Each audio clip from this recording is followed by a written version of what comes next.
नमस्कार, मी आकांक्षा चावडेकर।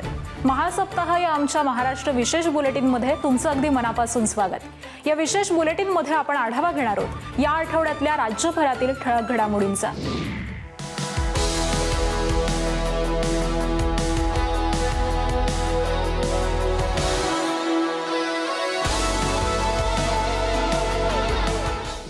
सुरुवातीची बातमी आहे पुण्यातून। मुख्यमंत्री देवेंद्र फडणवीस आणि केंद्रीय मंत्री नितीन गडकरी यांच्या हस्ते पुण्यातील 3 उन्नत महामार्गांचं भूमिपूजन करण्यात आलं।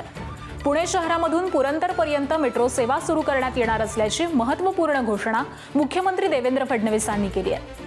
तसंच दिवे घाटामध्ये बोगद्याच्या माध्यमातून पुरंदरमधील प्रस्तावित विमानतळापर्यंत रस्ता आणि मेट्रोची जोडणी करण्यात येणार असल्याचं देखील मुख्यमंत्री म्हणाले। पुरंदर एअरपोर्टचंही आता आपल्याला 50% जास्त ॲक्विजिशन झाल्यामुळे त्याचं लवकरच टेंडर आपल्याला काढता येईल। तर तिथेही जाण्याकरता आपल्याला रस्ता आणि मेट्रो या दोन्हीची व्यवस्था कशी करता येईल आजच माझी चर्चा झालेली आहे आणि आम्ही फिजिबिलिटी बघतो आहोत की जर दिवे घाटामध्ये आपल्याला ट्विन टनेल तयार करता आला तर मेट्रो आणि रस्ता हा तिथनं नेला तर पुरंदर एअरपोर्टला पुण्यावरून पोहोचण्याकरता अतिशय वेगवान अशा पद्धतीचा मार्ग आपल्याला त्या ठिकाणी तयार करता येईल। आणि यासोबत पुण्याचा आउटर रिंग रोड असेल, इनर रिंग रोड असेल, HCMTR असेल, अशा सगळ्या प्रकल्पांचं काम हे आपण या ठिकाणी सुरू केलेलं आहे। आता बातमी आहे MPSC विद्यार्थ्यांसाठी। महाराष्ट्र लोकसेवा आयोगाच्या अर्थात MPSCच्या संगणक आधारित परीक्षा पद्धतीबाबत मुख्यमंत्री देवेंद्र फडणवीसांनी महत्त्वाचा निर्णय जारी केला। संगणक आधारित परीक्षा प्रणाली ऑगस्ट 2027 पासून घेण्यात यावी असे निर्देश प्रशासन आणि विद्यार्थी संघटनांच्या बैठकीत मुख्यमंत्री देवेंद्र फडणवीसांनी दिले। ही परीक्षा प्रक्रिया सुरक्षित, पारदर्शक आणि वेळेत होणं आवश्यक आहे। मात्र नवीन पद्धती लागू करताना विद्यार्थी आणि यंत्रणांना पुरेसा वेळ मिळणं देखील तितकंच महत्त्वाचं असल्याचं त्यांनी सांगितलं। सध्याच्या काळाची गरज लक्षात घेता AI, सेमीकंडक्टर आणि क्वांटम तंत्रज्ञान क्षेत्रामध्ये मोठ्या प्रमाणावर कुशल मनुष्यबळ तयार करणं गरजेचं आहे। त्यासाठी महाराष्ट्र शासन विशेष प्रयत्न करत असून राज्याचं स्वतंत्र क्वांटम मिशन हा त्याचाच एक भाग। याबद्दल बोलताना राज्याच्या तंत्रज्ञानांच्या माध्यमातून मजबूत क्वांटम इकोसिस्टीम उभारण्याचा आमचा प्रयत्न सुरू असून पुढील टप्प्यामध्ये 500 प्रशिक्षक आणि त्यानंतर किमान 5000हून अधिक क्वांटम प्रशिक्षक मनुष्यबळ तयार करण्याचं उद्दिष्ट असल्याचं मुख्यमंत्र्यांनी स्पष्ट केलंय। आता बातमी आहे आषाढी वारी संदर्भातली। आषाढी एकादशी अवघ्या काही दिवसांवर आली आहे। त्यासाठी लाखो वारकरी पंढरीत दाखल झालेत। त्याच पार्श्वभूमीवरती उपमुख्यमंत्री एकनाथ शिंदे यांनी श्री क्षेत्र पंढरपूर परिसराची पाहणी केली आहे। वारकऱ्यांसाठी दिल्या जाणाऱ्या सोयी सुविधांचा आढावा त्यांनी घेतला। यावेळी जिल्हाधिकारी, स्थानिक प्रशासकीय अधिकारी आणि पोलीस प्रशासनाला उपमुख्यमंत्री एकनाथ शिंदेंनी सूचना देखील केल्यात।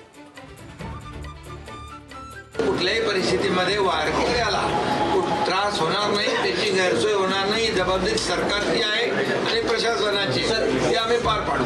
देवाकडे मागणं आम्ही हेच मागतो की बळीराजाला सुखी ठेव, शेतकरी आमचा अन्नदाता आहे, चांगला पाऊस पडू दे, सगळ्यांचं म्हणजे समृद्ध होऊ दे।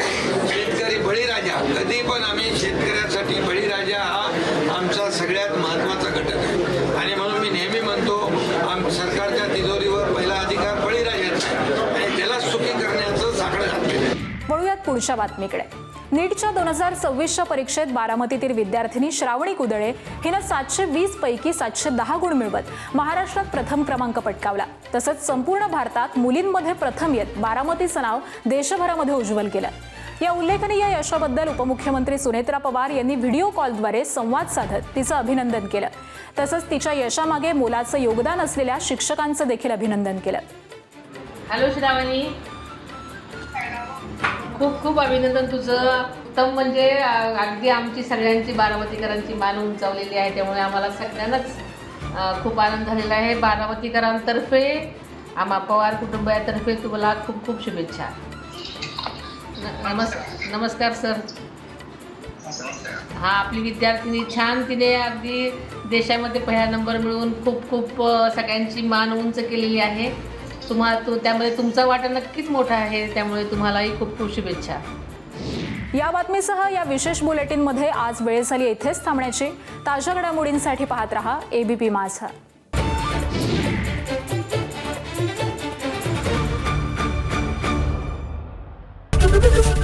ABP माझा, उघडा डोळे बघा नीट।